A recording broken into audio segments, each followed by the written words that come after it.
Hello there. So you've got the number one secret to starting your art now, and you know what step one is, and perhaps you have that long-term vision of where you'd like to ultimately in terms of perhaps, I think of it as making work that's unique and distinctive to you. But then there's the question of what lies in between that step one of starting and that kind of goal of making. And there's perhaps a sense that you want to be able to work in practice, but it's not very clear how you do that, how you become self-sustaining, and even what guidance you need to get you to that point.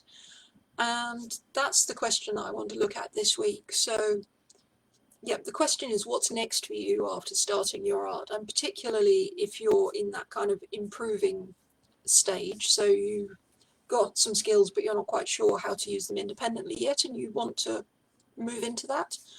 And I'm planning to launch a new mini course, free one, on Facebook in about a month, so that will kind of follow on from the number one secret to starting your art and help you into those next few steps.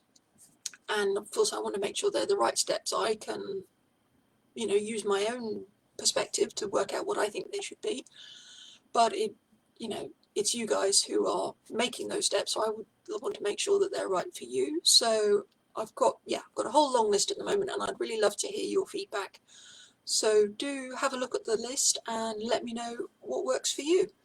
So some of the suggestions are practical. I mean, it's basic things like around where you do your art, how you make space if you're at home, perhaps not in a very big flat or whatever.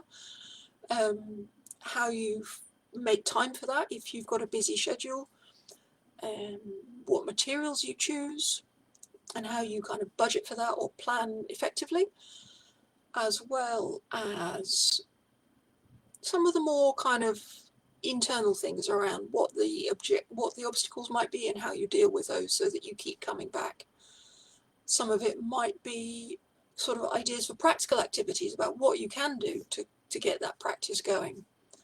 But it's also tactics, I suppose, around how to actually start. So maybe that's external prompts, maybe that's sort of understanding how to manage yourself, maybe it's around maintaining momentum. Maybe doing it once is quite easy, but actually coming back tomorrow and the next day and the next day and the next day, that's a bit harder to maintain. So how can we support that? How can you come back fresh every day and not kind of get ground down or disappointed if something doesn't go well one day? How can you kind of come back optimistic the next?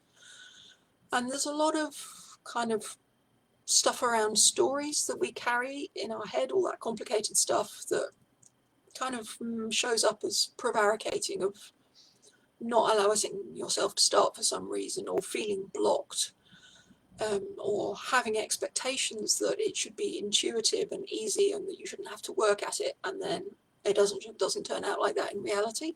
So how do you deal with all that stuff? That's some of the questions that people have been asking me. And how do we get support for accepting that it's not easy to start with and we're not always as good as we'd like to be, but we can keep going? How do we get through that? Maybe we might find check-ins useful with somebody else to have some kind of accountability, or to be able to share experiences, or to hear each other's stories. So that's a sort of big long list of ideas about what might be helpful, and I think all of them can be helpful, definitely. But as I say, it's going to be a 5-day mini course, so I guess that's like one topic per day. So that's 5 topics that we can cover in this March mini course. And it'd be great to be able to sort of prioritize and really focus in on the 5 things that would help you most. So do, listen back over what I've said in the video. I put them in the caption as well, so you can read it through, and let me know which one of those resonates for you, which one seems like it would be most helpful. And if there's something else that you think would be more helpful than any of those that hasn't made it onto the list so far, then definitely let me know, because that sounds like something I need to know about. So I would really be helpful to hear your thoughts on this. I look forward to hearing from you, and I'll see you again soon. Take care. Bye for now.